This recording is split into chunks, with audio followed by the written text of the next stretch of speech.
What's going on, YouTube, and welcome to Goal Line Hockey. It's Kevin Forte, and today we are taking a look at the Toronto Maple Leafs as there is a lot of uncertainty right now in Toronto. After Kyle Dubas was officially let go as general manager, there's a lot of questions in a critical season for the Maple Leafs. We're going to take a look at some of that drama today. So we're going to start off with the Auston Matthews situation because Auston Matthews is the center of conversation right now in Toronto, with William Nylander not far behind, but we'll be making another video about that another date. I actually just made a video completely talking about this, but there is a critical part right now to this situation that is going to make this extremely difficult for the Maple Leafs. So Auston Matthews is coming off of a 5-year deal, making over $58 million with the Maple Leafs. He signed back in 2019. We obviously know those negotiations with Kyle Dubas and how things were kind of interesting and how the Maple Leafs kind of went back and forth with Matthews and his camp, but they were able to finally come to an agreement. Now there's a lot more uncertainty, maybe about this situation than we ever expected, as now we are a year away from unrestricted free agency where Auston Matthews has full autonomy on where he wants to go. But that autonomy date is probably going to be pushed up a lot sooner because of a huge factor in his contract that he signed. And you may be wondering to yourself, well, what does that have to do with anything? So July 1st of this year, in the final year of his contract, a year away from UFA status, he was given a no movement clause. And not only a no movement clause, a full no movement clause, which means Auston Matthews from July 1st of this year till July 1st going into free agency will have full autonomy on whether the Leafs are allowed to trade him or not. So if there's a really good trade where a team's giving up their next 10 years of first round picks, Connor Bedard, and their other best prospect, maybe that's the Blackhawks, Auston Matthews can say, yeah, no, I don't want to leave yet. I'm going to test the waters next summer. All autonomy for the Leafs is gone. They have no control over the player, basically starting July 1st this year. And now that they are going to have a new GM in there and Brendan Shanahan is doing his due diligence to find a new general manager, I think there's a lot of questions from Matthews' end of like, whoa, like, I don't know who this guy is. I don't think we're going to be able to work out a contract within the next 2 weeks. You know, once you get a new GM and boom, by July 1st, we're going to have a deal done. That's probably not going to happen. So now the questions about him getting traded have been amplified. And I'm not saying this just as clickbait. Before this whole situation, I was kind of under the impression that he would be returning to Toronto for another 5 years, 5 or 6 years, till he's 30, 31, and ride out this storm. But now with the new GM and just the circumstance and human nature maybe creeping in, Matthews is probably thinking to himself, I want to see what's out there. And if he is not willing to sign a deal before July 1st, basically before the draft, I think the Maple Leafs have to trade him.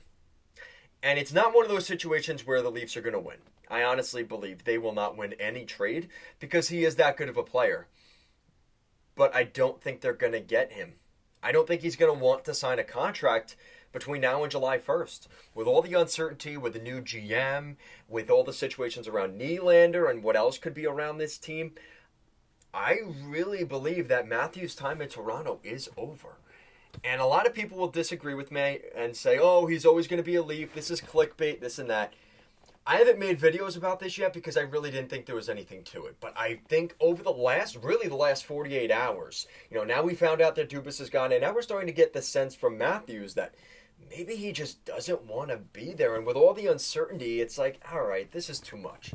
And you have to remember, he would have to be negotiating with the new GM. Unless Lou Lamoriello comes back to Toronto, that's the only other NHL general manager other than Dubas he has dealt with in contract negotiations.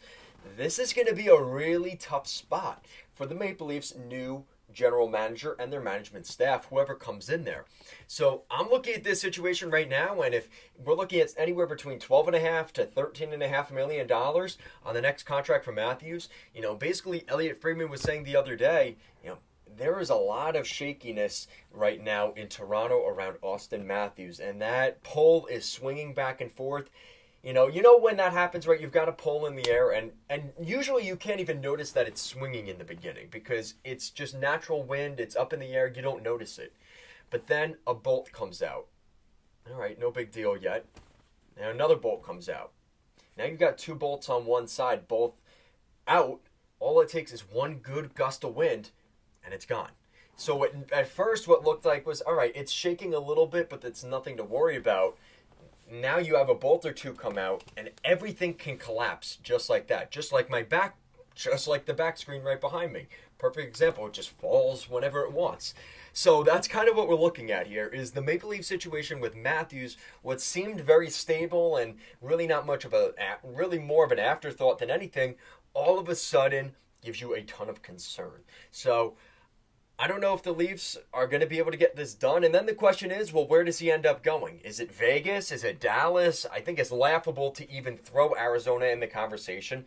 Chicago's been thrown out there. I think that's kind of a crazy one, but it has been thrown out there. You know, I think the easy thing is to say that he's going to return to Toronto, but I really don't know how confident I am in that anymore. So let me know what you guys think in the comment section down below. What do you guys think of the Maple Leafs potentially figuring out a deal here with Auston Matthews? Because I think this is going to be a really interesting conversation. Just with the new GM situation, the conversation around this organization in general, and especially with William Nylander kind of in the wings that nobody's talking about either. There's a lot going on in Toronto, and the new GM in Toronto is going to have a very, very tough job on pretty much day one coming into this organization. So a lot of interesting things in Toronto. Are they going to trade Matthews? Are they going to sign him to a nice little deal? Let me know what you guys think down below. Guys, as always, thank you so much for watching this video. Hope you check out our other content, and I'll see you guys again next time.